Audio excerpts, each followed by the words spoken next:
All right. Good afternoon, everyone.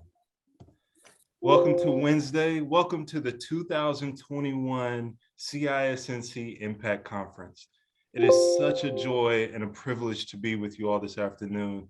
Again, my face is hurting from just smiling. And again, I want to lift up what Mario Jeter said.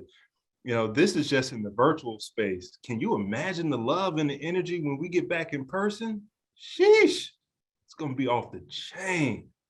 And in this virtual space, although we may be confined to cameras on laptops and computers and little white dots and seeing squares with people's faces and names, this conference, this opportunity over the next few days is for each and every one of you, recognizing that the past couple of years have been challenging and scary and hard, but we are in this thing together for the people who need us the most and for each other in those times when we need each other the most.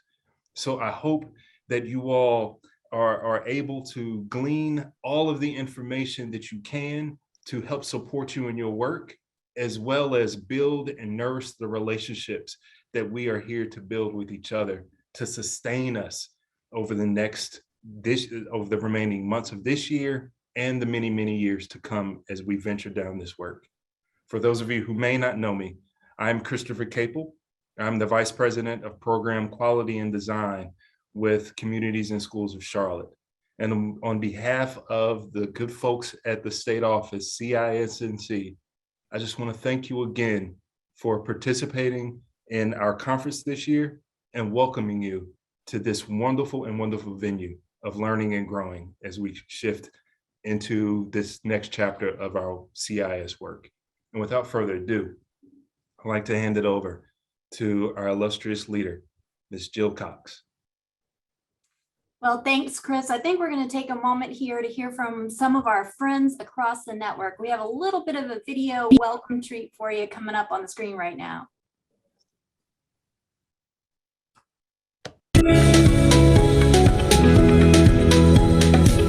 Hey everybody, it's Mario Jeter, Director of Operations at CIS Cape Fear. I bring you greetings from beautiful downtown Wilmington. I'm so excited to be able to learn, grow, and share with you guys at this year's CIS North Carolina Impact Conference. See you soon. My name is Jackie Woody. I'm a graduation coach with CIS of Cleveland County, North Carolina, and I am so excited to be able to expand my knowledge in supporting my students and engaging their parents during the 2021 Communities and Schools of North Carolina Impact Conference. Hope to see you there. Good afternoon. It's a beautiful day in Pinehurst. I'm Heather Wallace Fogel, and I am super excited for the CISNC 2021 Impact Conference. I am the Director for Organizational Health at CISNC, and we are ready to get this conference started. Hi. I am Dr. Dana Stedman, Executive Director of Communities and Schools of Robeson County. My team and I are so excited to be a part of the 2021 CISNC Impact Conference. Hey, my name is Reggie Lee, and I am the Student Support Specialist at Thomasville High School in Thomasville, North Carolina. And I'm excited to expand my knowledge at this year's CISNC Impact Conference. Y'all come join me and let's have some fun. My name is Nicole Hicks, and I am the Student Support Specialist at Emma Elementary through Children First Communities and Schools. We are currently at our Woodridge Learning Center. I am excited for the CISNC Impact Conference because this is my first year attending the Impact Conference.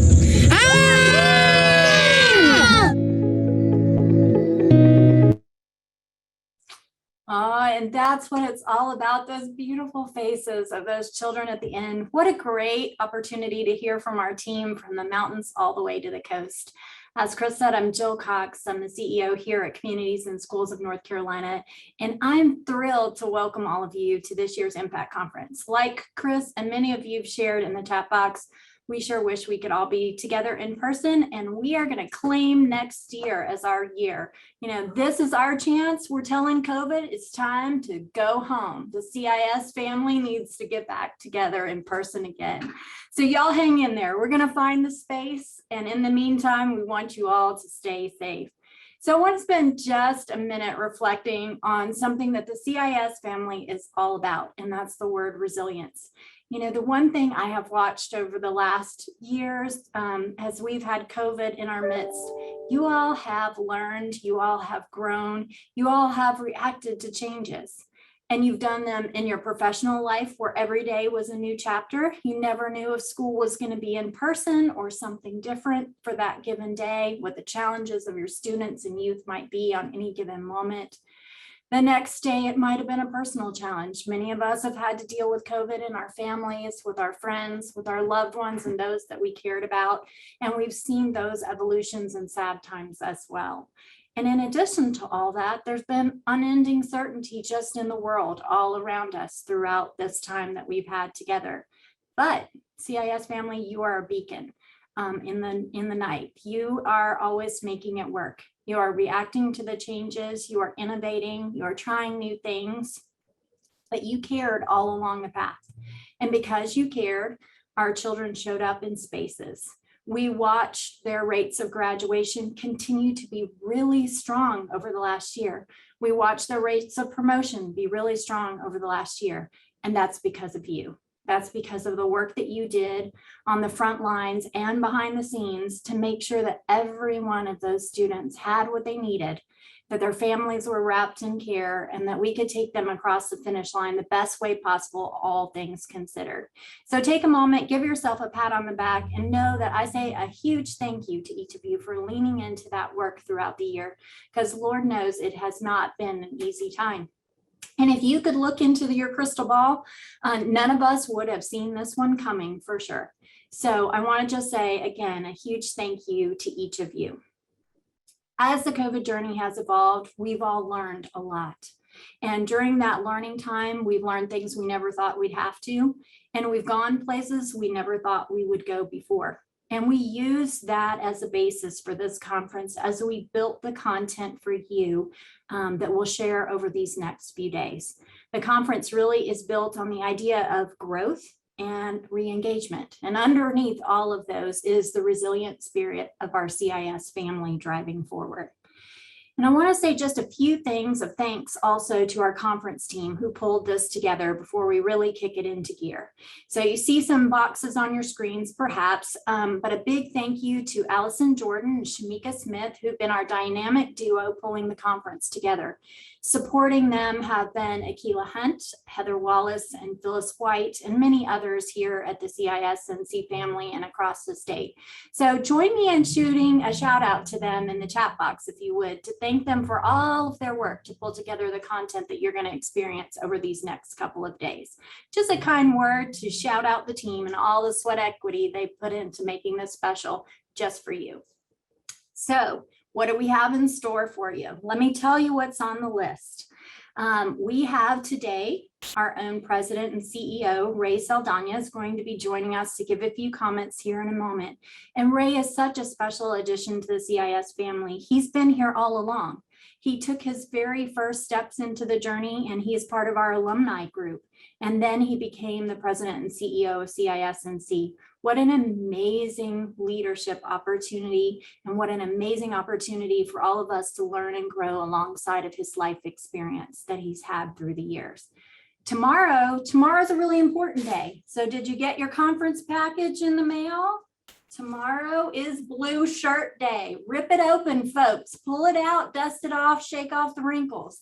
Tomorrow, we want you to show up in your blue, and we're going to have some amazing keynote speakers throughout the day.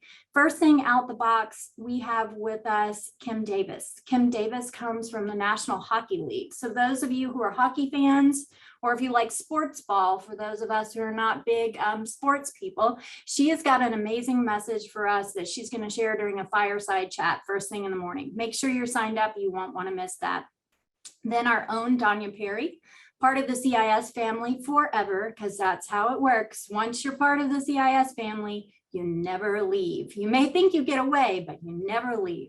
So Danya's going to be back with us tomorrow. He's doing economic development work with a diversity lens in his work now, and he's going to bring some of that learning back to our CIS family during lunch. If you had trouble signing up for that session, know that we worked out the kinks. So go back online, sign up for that, and make sure that you have an opportunity to lean into that. All the session links are showing up in your chat box right now. So jump out there and grab those if you haven't signed up for them right now. And then on Friday, we have a special treat. We have Keith L. Brown with us, and he's going to be our closing speaker. He'll bring it all together for us, and we'll have a great opportunity to join with him. We have only one more event together for the year after this. On November 19th, go ahead and mark your calendar now because you won't want to miss it. We're going to have our gratitude celebration. We'll be back together again, and we'll have a chance to hear from a keynote speaker. We'll be hearing from Chris Moore that day, and we'll have an opportunity to recognize folks who have been doing amazing work all across our network. And I know there's lots of you who are doing amazing work right here on the screen. Looks like about 200 of you are already here right now. So I know we have some amazing folks out there who can win some of the awards that we have available here at CISNC. And we're going to put that link in the chat box for you too. You have a few days left, and the application is streamlined. And who likes money? Everybody loves money, right? So the Student Support Specialist Awards come with a $500 cash award as part of the package. So please use this as an opportunity to lift up your staff who are doing great work so we can make sure that we recognize them together when we are here on November 19th for our last gathering of the year. So folks, it's time to really get this party started. Grab your swag bags, rip into them, grab a snack from inside of there. And right now I'm pleased to welcome one of our own board members from CISNC and an alumni from the CIS network and a former employee of CIS High Point who has now gone off into her own real estate business and is working as a commercial real estate broker. Please join me in welcoming Raven Jefferson to introduce our keynote speaker. Thank you, Raven.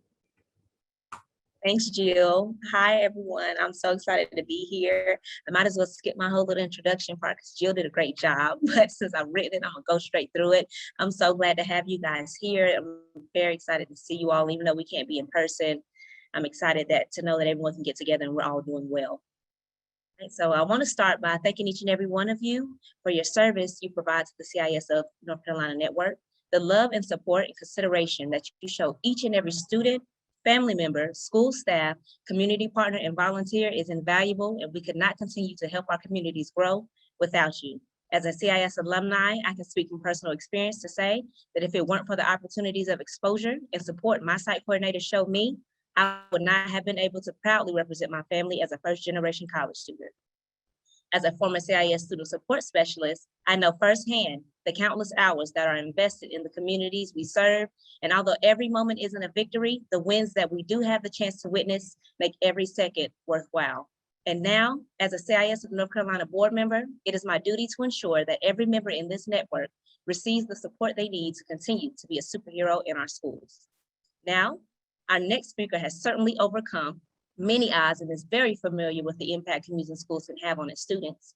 This individual is also an alumni of communities and schools and has a passion for making a difference amongst some of the most vulnerable populations, as demonstrated in his past accomplishments. He has made history as the youngest city councilman elected at the age of 24, where he served 4 terms for the city of San Antonio. He too is a first-generation college graduate as the son of immigrant parents, earning a master's from Stanford University. And now he is the first CIS alumni to hold the title as the CIS National President. I remember the first time I met Ray at one of our national conferences. I was fresh out of school and new to the world of networking as a professional and was deathly afraid of gracefully butting into a conversation and introducing myself to a total stranger. At the time of the conference, Ray was in his 2nd term as a councilman and was making waves as he championed efforts that impacted the inner city communities of San Antonio. This was someone I knew I just had to meet. No matter how terrified I was of jumping into the sea of people that surrounded him, nonetheless, I prevailed and had the pleasure of meeting one of the most humble, kind, and inspiring human beings. I know today and I'm glad to call him my friend. CIS family, it is my honor to introduce our next speaker, CIS National President Ray Saldana. Raven, thank you so much. I just want to start by thanking Raven Jefferson for the wonderful introduction and the wonderful memory, because I have a very strong memory of it as well. And I also have a lot of memories of sitting and chatting with Raven as she talked about the journey of her own husband who would be running for city council. So for that and many other memories, and some to be made in the future, thank you, Raven, for the blessing of allowing me to call you a friend. For you and your beautiful family, and for folks who don't follow Raven on social media, she's got these two beautiful boys who will make your day, because they shine with a kind of smile that is lifting of anybody's spirit. So thank you, Raven, for the introduction. And I want to show my gratitude for your state director, Jill Cox, for the invitation to come and speak with you here today. And of course, not to be outshone is our incomparable MC, Christopher Capel, and the ever-present support staff. I think we got to shout them out, but thank you to Shamika and Allison and Phyllis for again, helping to prep and invite and prepare this event that doesn't just come together. It really takes a lot of work behind the scenes. So my appreciation for putting this together and allowing us to join in, and to join in what I think is just such a powerful vibe that's already in this room. It's something that I remember from the last time that we had some time together, which was the music, the spirit that moves through all of us by getting us started and getting the energy up. But boy, I think I'm already feeling it. When I heard you all, Christopher, I don't know if this was you or somebody else playing Mi Gente, I was like, this is it, it's over. Like, I need to get in there in person at some point. And I know we're all anxious to do that. And I don't know how everybody is coming to this meeting. Maybe you woke up late and didn't get the kids to school or daycare on time. I'm projecting a little bit. Maybe you got a call from a friend or family who is not doing so well. Maybe you're thinking about some important work you have to do to complete, or maybe you're just feeling great because you mixed the coffee perfectly this morning and it's hitting in a special way and it makes you want to move and conquer the world if the music didn't already. However you're coming to this meeting, I just want to honor it. And I hope you'll continue to lift your spirit along with the rest of us here today. And actually, I was thinking about music. There's just this song, I think, that plays in all of us. And every day, I think maybe that song changes. It's a music that plays in our head. The genre could be dance or salsa or blues or jazz. Somehow it has a way of kind of narrating our day. But a song that I've been thinking about that's kind of narrating the last few weeks, I was thinking about music because just 2 weeks ago, I came upon a list. And this was a list from Rolling Stone. They put out, I think every once in a while, their list of the top 500 songs of all time. So not just the last decade, this is the 500 songs of all time.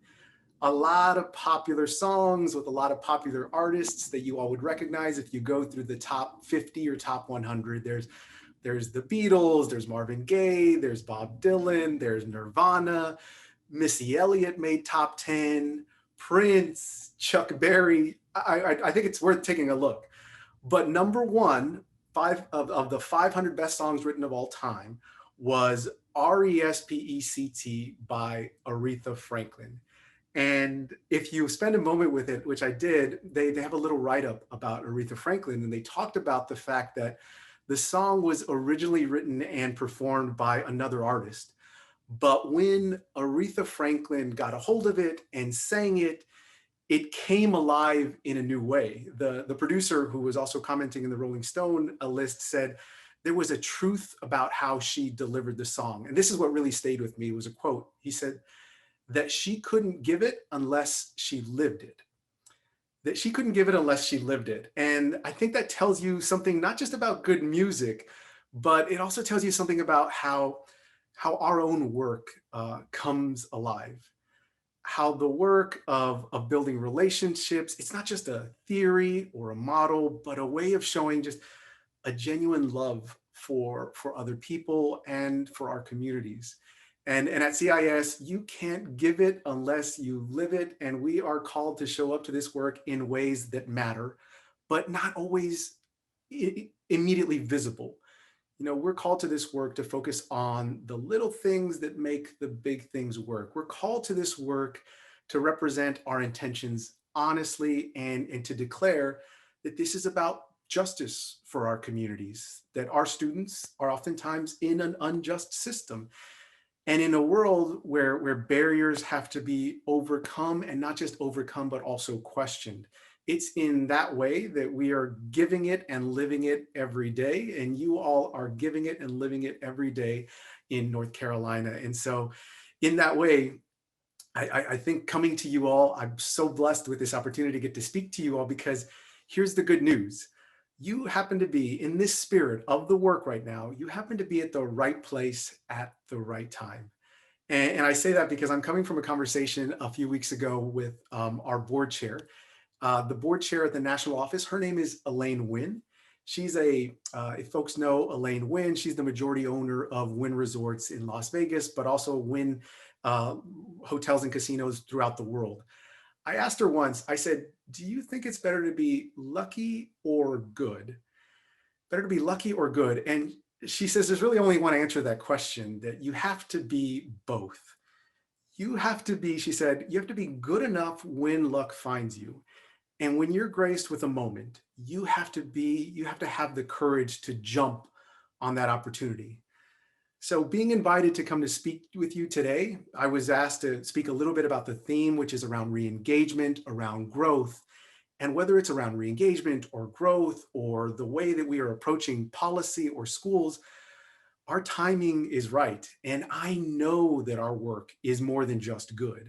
So you see, if we are to take on this work, to take on this fight for our students, it might as well be on the biggest stage, which is in public education, in public schools, and for the greatest number of students. In that way, we are both lucky and good, in a way that I want to try to explain. But first, I think it's just kind of worth talking about, so what's the problem, you might ask, we're solving for? Schools have not always been designed for all students, especially those students who are living in poverty, especially for those families struggling outside of the classroom, but relying on schools to take their children to a place that they've never been. Every day inside schools, you all, whether it's one relationship at a time, we're helping students and their communities write their success story. But I want to make sure that we create a distinction here. We are not in the business of saving kids, but we are there to play a part in ensuring that there is a bridge to their success where there once stood a wall.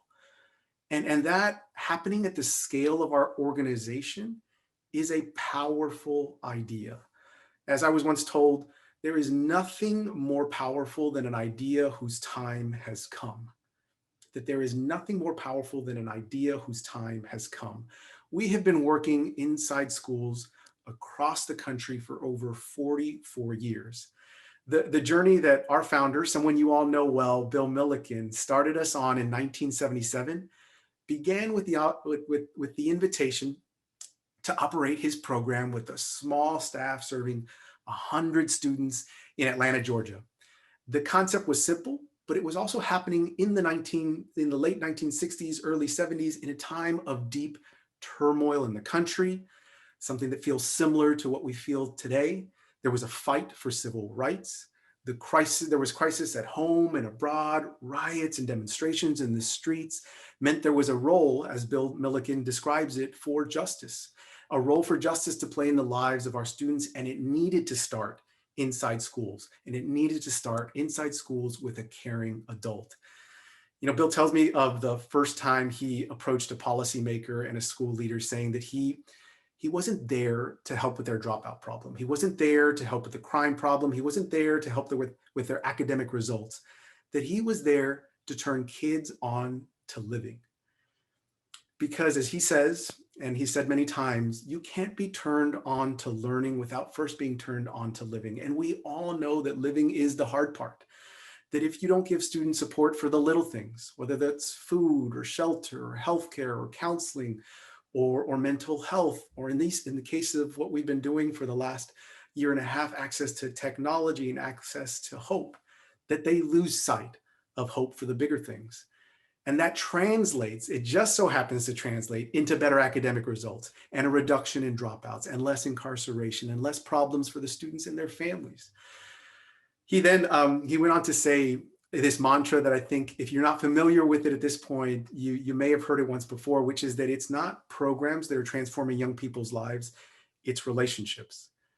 It's love and it's caring between someone who does more than supervise how a student is doing, but really interrogates the social and emotional well-being of a student. It's what I felt, and I'm sure what Raven felt as a student who was connecting with their student support specialist or with their psych coordinator. That's the deep belief of our work, and that's the powerful idea whose time has come to public education at a time when states, federal policymakers are asking how we approach equity and systemic discrimination or racism that may exist inside our institutions. These leaders are not only following that up with more resources for schools in this moment, they're demanding that it be focused on those non-academic barriers that students are facing. The example that I like to point to is that of the Department of Education and the Secretary of Education. When they released about $130 billion through the American Rescue Plan, they set aside 10% of that specifically to be focused on social, emotional, and wraparound student supports. And so in that way, the idea, the time has come, and it's not just an idea now with 100 students in Atlanta, Georgia. Today, all across the country, and I'm so I'm tickled to death about this, that I get to see the world through this lens across the country. Today, we're not just serving 100 students, we're serving 1.7 million students in 26 states in over 2,900 schools. A great majority of those schools are in North Carolina.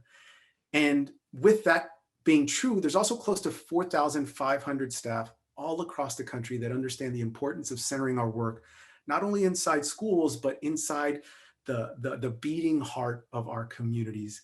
And in that way, again, it's not just an idea whose moment has arrived, but we have been focused and tinkering at the model.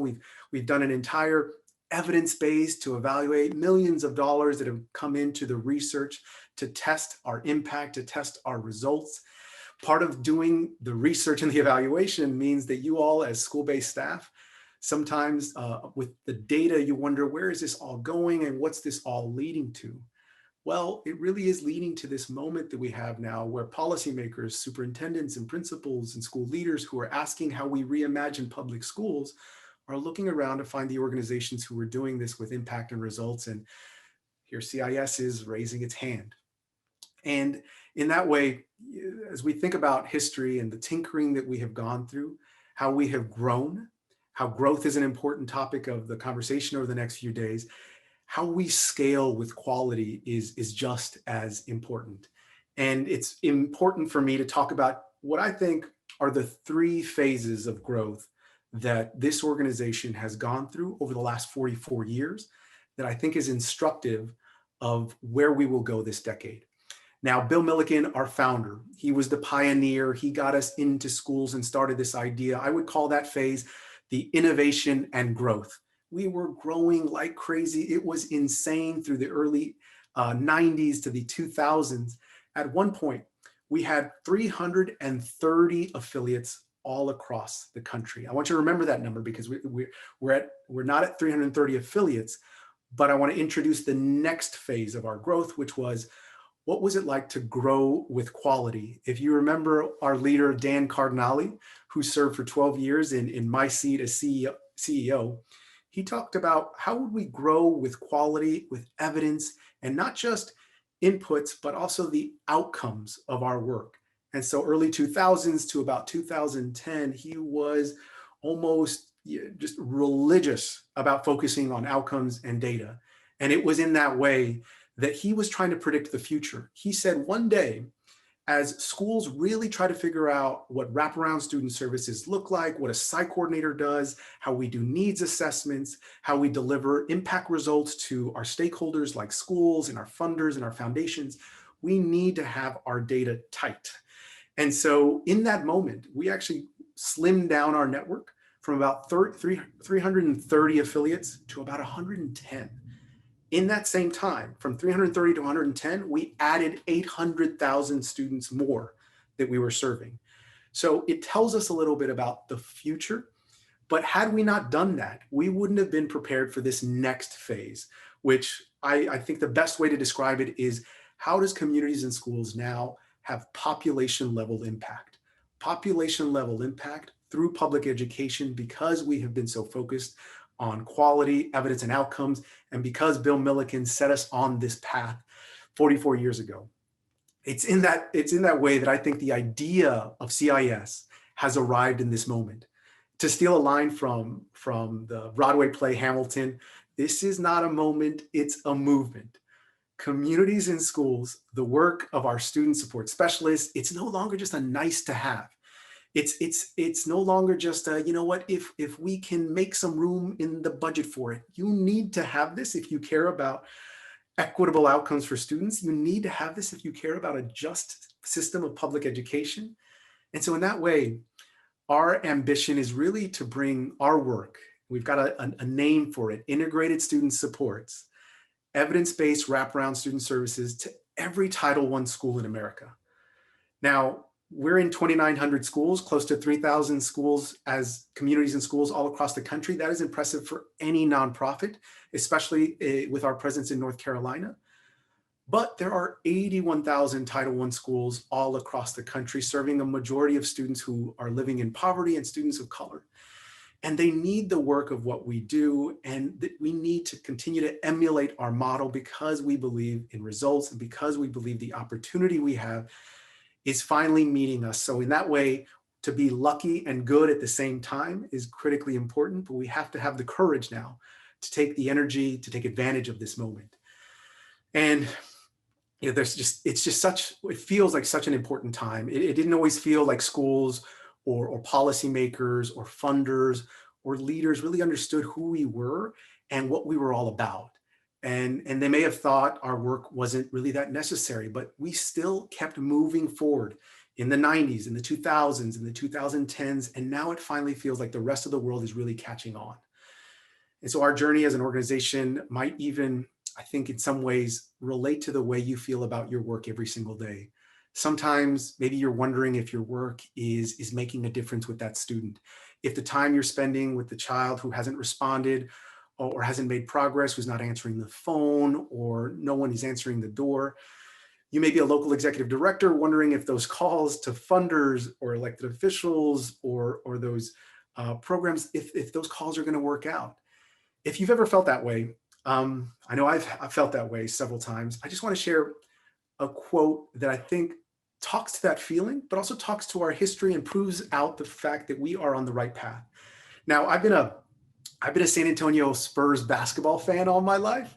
And I know this might be Charlotte Bobcat country when it comes to the NBA, but I want to steal a line from Coach Greg Popovich, which he has printed on the walls in his gym and he repeats to his players. But I think it's apt for the organization in this moment, and perhaps your work at this moment, whether it's with a student, with a school, or for us in this moment as an organization.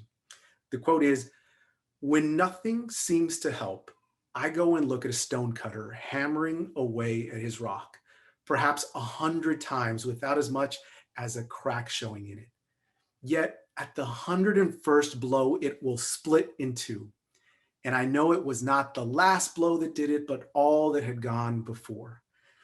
Sometimes it may feel like we are hammering away at a problem, or we are hammering away at a movement, and we're trying to nudge into reality a vision of the future that we know is right for ourselves and for our students. And it may feel like we've not yet made progress, but I got to tell you, the cracks are starting to show for our organization, for our community, and for society in many ways, to wake up from this moment that COVID has unleashed, but also this racial reckoning and how we need to show up for our students of color, our students who are living in poverty.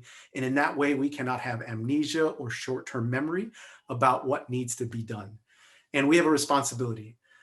And it's a responsibility on a scale much larger than we may have thought, that we even thought maybe we could achieve. And so in that way, we have been slowly but thoughtfully creating this model, this evidence-based system that can be picked up, it can be replicated, but only with the heart and the soul intact. Again, that it's not the programs that are changing young people's lives, it's relationships. You can't give it unless you live it. And the way that we do that work, somebody told me about describing CIS, which is that it is locally focused, but nationally relevant.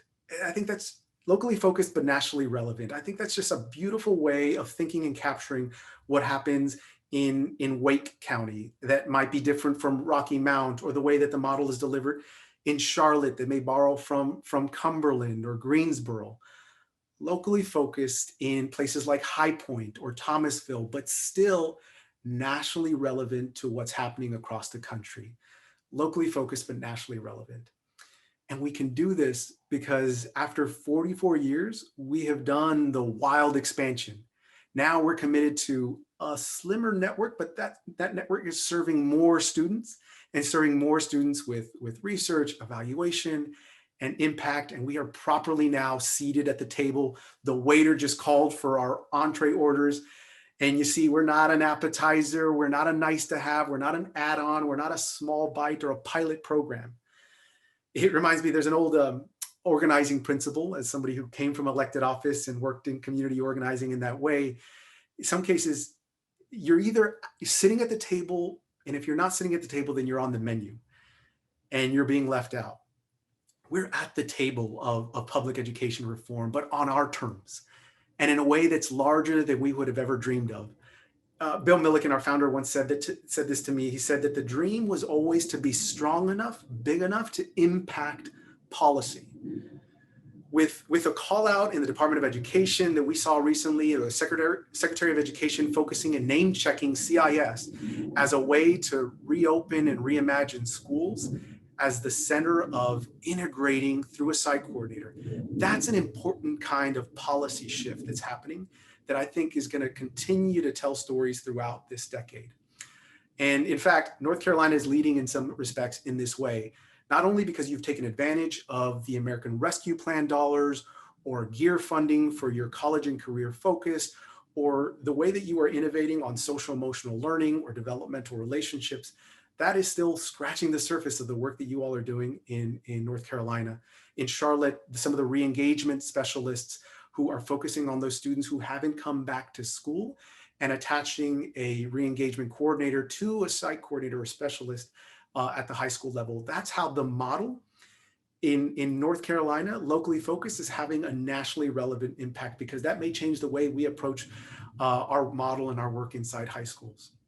So in that way, we may all have come on different boats, but we are all in the same boat now. And I've talked about our growth and how that's looked throughout our 44 years. And I've commented about how North Carolina is helping to lead the way in a post-pandemic approach. The final thought about the future of our work is another one of these incredible opportunities that we have to have the courage to take on, which is something that Raven and I know a lot about. But it's about our work to support our students even beyond high school. What would it look like? And the national office is thinking about what does it look like to support our alumni, for those students who may be going to college or maybe going to work or career, but still need a support system around them. Because we know in all reality, because we've seen it, we've heard the stories, you've felt this with your students and their families, that barriers don't stop after high school. And because we know that's true, I want to say that Leadership Town Hall, which happened about a month ago, we talked about our alumni as a strategy for the next decade. And we also launched something that we hope is helpful. We have it up on our website. It's the Alumni Activation and Resource Guide. That's a document you can find it on our website, but it actually speaks to examples of some of our alumni or some of our affiliates throughout the network who are already doing this work, leading on it in incredible ways, but I think is telling the story of how we evolve as an organization to continue to support our students who want to keep their relationship with their site coordinator, their site specialist. Sometimes it takes capacity, of course, to build that out. But I call it out specifically because the working group who helped put that resource guide together was a group that was led by Cyril Jefferson, Raven's husband, and of course, alumni of CIS, but also somebody who started a consulting company who helped put that program together in a way that helps envision our future of support for our alumni. And so with that, I want to be able to take a few questions, but I want to end with your own words, something that tells me about your commitment to our work and making sure that you live it while you give it. It's in speaking to your commitment to equity and inclusion. I saw that in a newsletter you posted, you said this: a story student should not begin with your options are limited. It should begin with you can be and do anything you set your mind to. But for students of color and students living in poverty, the playing field is not level. We must reaffirm our commitment to be an anti-racist and take meaningful action to invoke equitable practices, thus providing equitable opportunities for all. You went on to say, we have created an expanded leadership team that is inclusive and reflects the population we serve. We're also taking steps to diversify our board of directors and provide them with the opportunities to engage directly with CIS of North Carolina students and families. You ended with, we know that these initial steps are only the beginning to what is sure to be a long journey, and we know that no one step or action will be enough. This work is ongoing, and we must strive each day to be anti-racist and to put our beliefs into action. I want to thank you for joining us all in this work. As Christopher said, we have to be all in this together and to continue to do it to support all of our students. And in that way, you've got to live it before you can give it. And we have reached our moment. Congratulations on being both lucky and good. So thank you again for inviting me. I always appreciate the opportunity to get to address friends in North Carolina. Thank you, Ray, for spending a little time with us this afternoon. I do have a couple of questions for you, if you're game. All right, free space, judgment-free zone. All right. You mentioned courage several times in your talk. If you would share with us how courage shows up for you in your role. I really like that question because it feels like sometimes there's a difference in people's minds where they make a distinction between courage and discomfort, because sometimes you have to embrace a bit of discomfort when you're coming into what is a moment where you need to call on courage. So we think about our work at the national office in a way that is truly part of redesigning public education. And that is sometimes a difficult conversation. I would almost advocate one you have to have a lot of courage to go into, because thinking about public education reform at the scale that we are is something that you have to draw on history to make sure that you talk about. And I sometimes find myself in rooms talking to other educational leaders, academics, or policymakers who say, why do we need to push in new ways? Why do we need to talk about equity? And why should we focus on social justice as a centerpiece of this work? And I have to remind folks about the history, whether it was that, a language like the language my parents speak in their home was forbidden in public education, or that it meant that segregation and discrimination was sometimes built into schools by design. And we have to recall those histories if we think about building a future that speaks to attacking the very things that have held us back in the past. And so when we think about taking advantage of this opportunity to redesign public education, there is a courage, I think, involved in stepping into schools and school districts and reminding them about how it is that we do our work. And every single day, whether it is, again, this quote about the stone cutter, I just can't make it out today, or this school I know has said no to the kind of work that we're doing, or this student has been so resistant, or there is a issue or a policy happening on my campus that I know is hurting my students. It takes some courage to confront that. And for us, I think we have to recognize that we're not only a part of the history of public education, we have our own history, and we've learned a few things. And that's why, whether it's supporting alumni work, which scares a lot of us, because when you think about expanding our work, it means expanding capacity or expanding fundraising, but you've got to take the courage to step into that work. And that's how we think about it at the national office. But it's not a courage of an individual or even of the national office. We take a lot of notes from what happens out in the network. So whether it's how you talk about your work, how you are investing in programs that we get to peek over the test and say, what's happening in Greensboro or Cape Fear, I think is really important and needs to be shared with the rest of the world. So in some ways, it's really the courage that we're drafting off of from you all. Nice. Thank you for sharing that.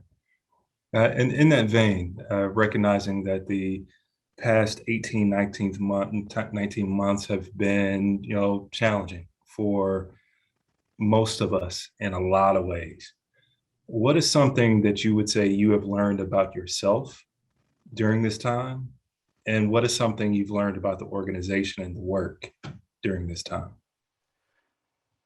Yeah, I think what I've learned about myself might be something similar to what other folks have learned about themselves. I'm in, you can't see my background now, but I'm still in my office in San Antonio, which means that I have been, and by the way, I should share this with you. My mom, I hope my wife is not listening too closely, but there are the CDC guidelines, and then there's my wife's guidelines, which means that she is even more certain that we keep everybody safe, especially our 4-month-old.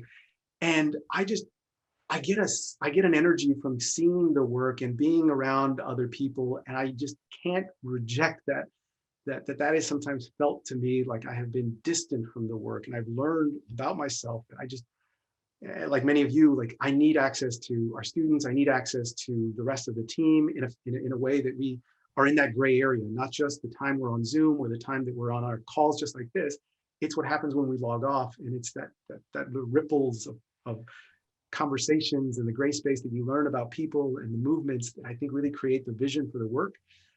That's what I've learned about myself. I'm sure others have learned that as well.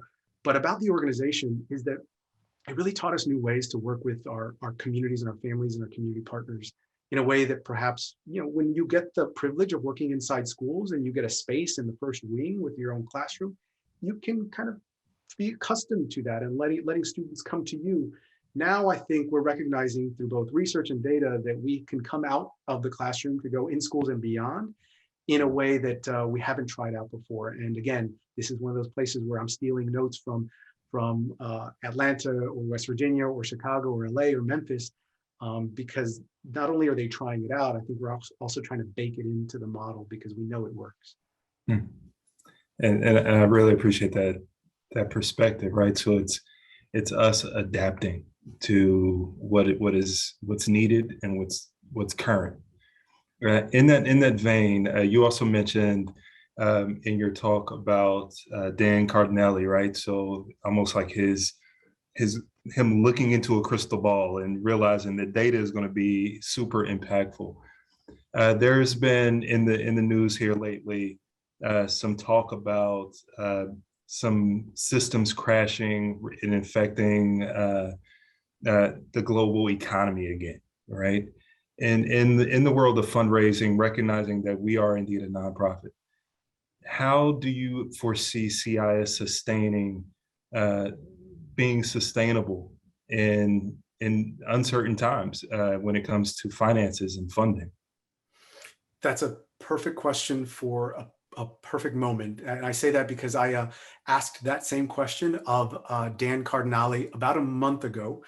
And he joined us for our national board meeting. And I asked him to come and speak to us, recognizing that he had a vision of the future and ability to kind of look at the crystal ball. And I said, okay, now we're going into this next decade. And in many ways, Dan, we are living out your wildest dreams because we are a slimmer network, more focused on data, serving more students. And what he said to the board, that he said to me and the rest of the group, was there is a unique opportunity that CIS has to take advantage of what you all can do that no one else can at this moment.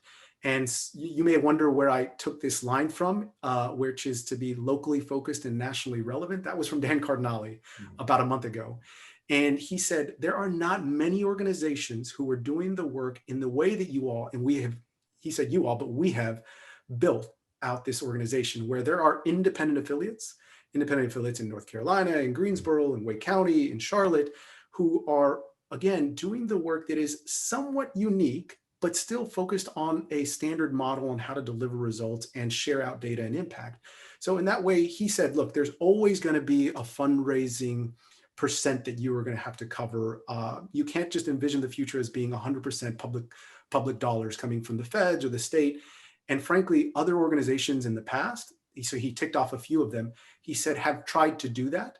And it has not boded well for them in these highs and lows of a lot of public funding, which we're seeing now at the federal level and at the state level, or when you have lows on, and they're focused almost exclusively just on private philanthropy and foundations. In that way, he said CIS has been doing a little bit of both. And the Title I designation for getting ISS passed in the Every Student Succeeds Act in 2015 helped us get to a point where we can envision that sort of balanced portfolio of public funding and private philanthropy that seeds and subsidizes growth, that we are still in this moment. Whereas we're thinking about a decade with more public funding, we can use that, but don't be over dependent on one over the other. And even in a climate where you have a reduced amount of philanthropy, you still get to see a portfolio that is balanced versus other organizations who have really struggled. And right now, all across the country, I think school leaders are asking themselves, who does wraparound student services really well? And again, we happen to have been in this business and building out and perfecting the model for the last 30, 40 years. And I think this puts us in a strong position. But again, we have to have the courage to take on important conversations and maybe even the risk of going into new communities, piloting at first, but hopefully creating a sustainable path in the future. So that's what I think we were thinking about, is unique opportunity, locally focused, but nationally relevant. There's not many others like us right now. I agree with that wholeheartedly. And, I love the mention of diversifying the streams of income, right? And that leads to another question that has been lifted. There's been a lot of talk around DEIA, right? So diversity, equity, inclusion, and that access. And as you all know, a lot of times that could be very narrow when it's spoken of, Black, white, brown, male, female, those. What efforts are being taken or considered to ensure that other groups that have been marginalized are also included in the conversation and have that same access, i.e. Students and families that are of Chinese descent or Pakistani or LGBTQ on down? Yeah. As I think about this moment that we're living in and the question of really showing up for our communities, and North Carolina is a really great example of this because you all see an influx, and we're a country that is growing and embracing what that brings to us. And so whether it was the crisis I talked about sort of locally and abroad, whether it was the crisis in Afghanistan, and many communities throughout North Carolina, and I know here in Texas, are welcoming and embracing our Afghan families, it speaks to how we try to adapt to a growing consensus that the way we have tried this in the past, whether it was for immigrant communities who have come to this country, not just speaking Spanish, but others, is that we've kind of been a little bit rigid in how schools will change and the amount of time it takes for them to change. And so at the national office, we've been talking a lot about focusing and partnering with regional organizations and national organizations that are truly committed to creating local equity coalitions so that we take advantage of them in Charlotte, Mecklenburg, or throughout North Carolina, where there is partners who have been doing this work who can hold us accountable to ensure that we are fully approaching the broad spectrum and continuum of students who come to us. And then you mentioned, a few different categories of folks. And I think a place where we have not done our greatest work at CIS is with the disabled community. And that's something that I think my predecessors have really talked a lot about, because it speaks to how we really show up and not just sort of sit back and wait for the kind of students who need our help, but really go out and proactively approach our school leaders and try to get into those communities that really haven't had a lot of proactive involvement. And so in that way, we're still thinking about the work. We're not perfect and we'll make some mistakes, but I think we still truly are committed to figuring out new ways that our model can adapt to the local features of communities all across the country. Fantastic. Yeah, no child left behind, right? We have to, it's in our saying, like, all kids, all in for kids, meaning all kids. We have a couple of other questions. What current leaders or thought leaders are you following at this moment, gleaning from? That's a good question. I guess I find myself, flipping through different books and also just different leaders, it's not by accident that I've sort of gone through a little bit of a chronological history of Bill Milliken, Dan Cardinale, Dale Urquiaga. It really kind of helped me think about how we place our history in a position to leverage what we have learned and know. And so Bill Milliken and I sit and have a call every week. And I think in that way, he helps me really push forward and think about some of the mistakes he made along the way and some of the ways that he's actually been really successful along the way. And so if you've ever met Bill Milliken, he's somebody who will find a room and make sure that he knows every single person in that room. And yeah, I think about those leaders. And outside of this, I come from a sort of political background and political history. So in that way, I've been reading a lot of old organizers. So there's a lot of organizing principles that I love. And again, I've sort of attached this to the history at CIS. When I think about somebody like a Bill Milliken, there's 2 organizing principles to really compel action. One is to compel through crisis, and the other is to compel through conviction. And Bill really had this sort of crisis in front of him that he needed to act and move quickly. And as we're moving from crisis now to how do we mobilize in this moment, it can't just be through crisis. It can't just be because of the pandemic. It has to be with conviction about what our responsibility is inside schools, and to feel and to give off this feeling to folks who work with us that they know exactly who we are and who we're showing up for. And that is a sort of compelling through conviction that we need to be able to do, especially as of an organization this large. I think that's something our executive directors are thinking a lot about in all parts of the country. And so in that way, there is a lot of organizers that I read, but I think those principles are pretty true to our history. Well, that's awesome, brother. A couple other questions. What is something that sparks joy for you, and how does that show up in your work? I wouldn't have been able to say this about a month ago, but getting on an airplane and knowing that my feet are going to touch the ground in a place that's not the place I've been for the last 18 months brought me so much joy.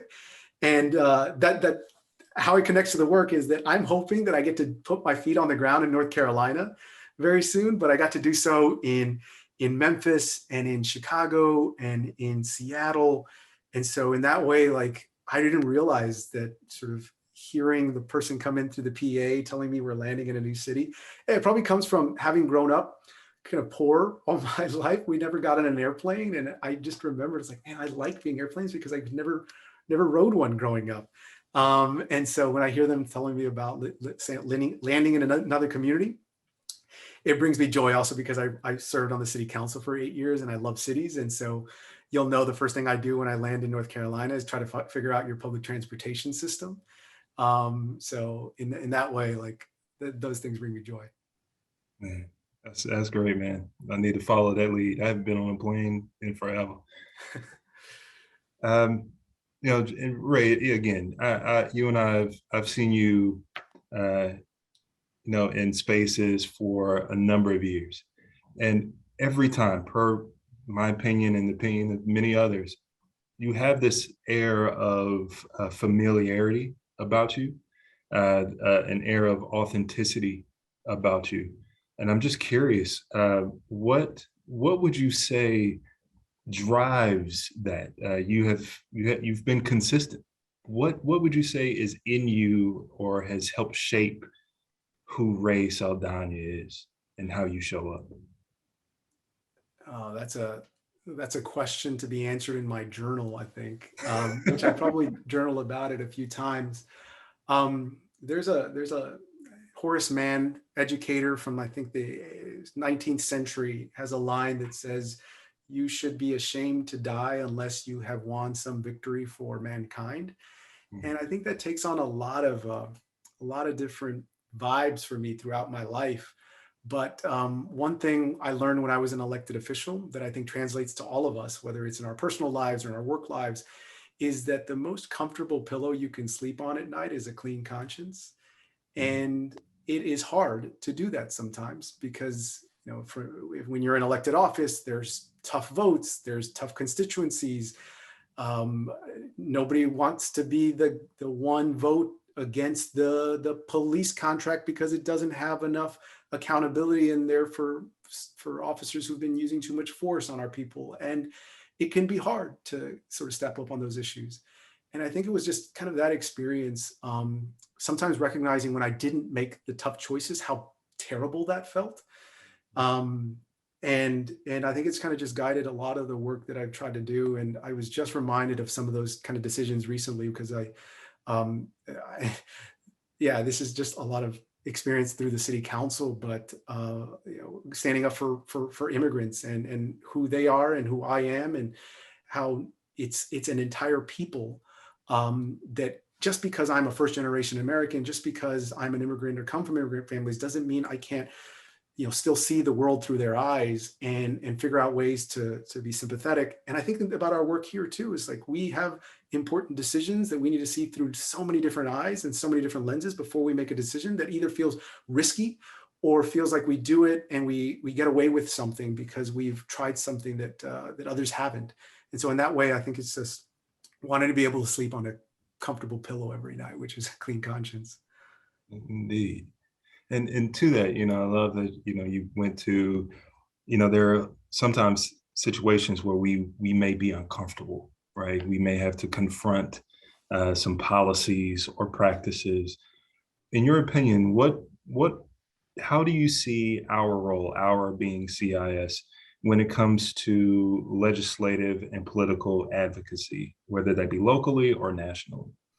Yeah, I would say we're still crawling before we walk and run in this aspect. And I say that because we have only just begun the work of truly doing advocacy work for sustainable funding at the legislatures. And we're learning a few things about what we need to do that perhaps we hadn't done in the past around making investments. So in some cases for local support, local lobbyists in North Carolina or in Texas or in Ohio, in connecting those dots with legislators to make sure that they know of our work and how it is that we are planning on building out and sustaining our work, but also sustaining it with impact for their communities. That's a new space for us. And as we are learning how to do that on a scale that is statewide. And so when I say, how do we become an organization that is not just in 3,000 schools, but closer to the 80,000 Title I schools all across the country, it means that we have to take some pretty big risks around how we talk about advocacy for our work and sustainability long-term, which is to access whether those are state dollars or federal dollars. But when we come in and tell the story of our ROI, that for every dollar invested is an $11 return for our students who are graduating and who are going on to do great things like Raven and many of the other alumni who are part of the CIS network, it really is providing a solution for folks who just sometimes haven't heard of the work that we're doing. And so it's in that way that I think we're going into this decade with a few years experience on how to do that, let the story be told, that the timestamp be clear on this moment in October 2021, when we look back on it in 9 years, that this is no longer an organization that folks sometimes scratch their head and wonder, wait, who are you and what do you do? And Communities in Schools has been around for how long? This is this decade that we have to take advantage of this moment. It's because we've learned a few things around how to advocate. Love that.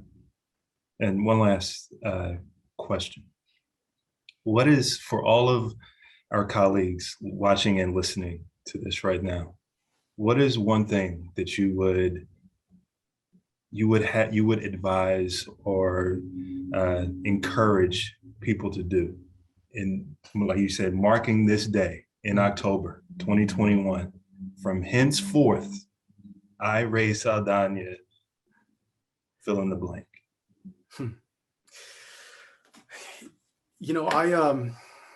Yes, that's an important question. I know that there are folks who are on this call who are thinking about how they find fulfillment and joy. And, for a lot of us, that isn't hard to do when we are in front of a student, in front of the work that needs to happen.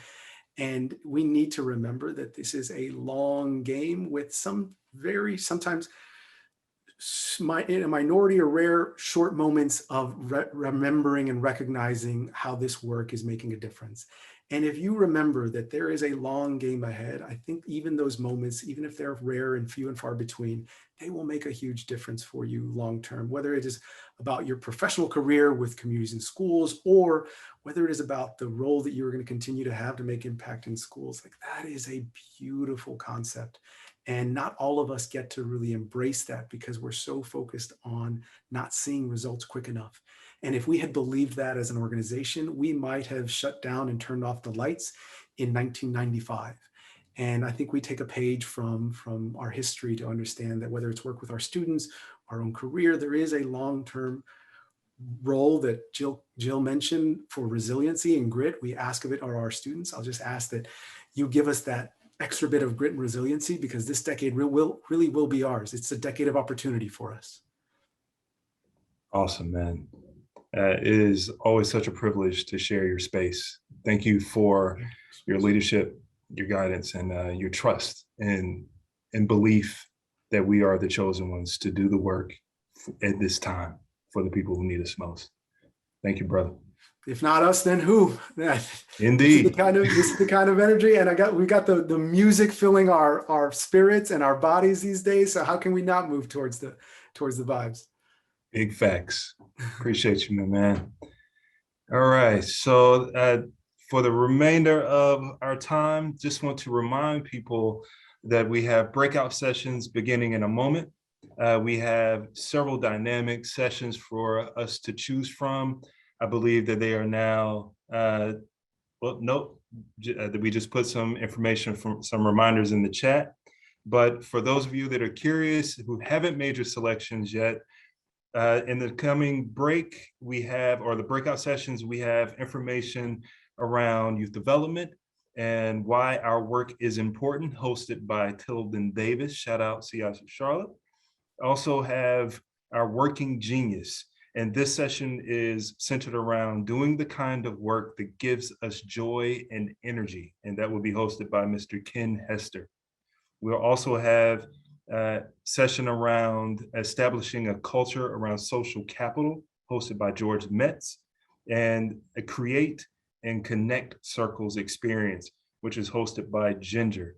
And in this session, you'll learn about powerful tools to engage students to develop relationships, re-engage, and support students around their social-emotional supports.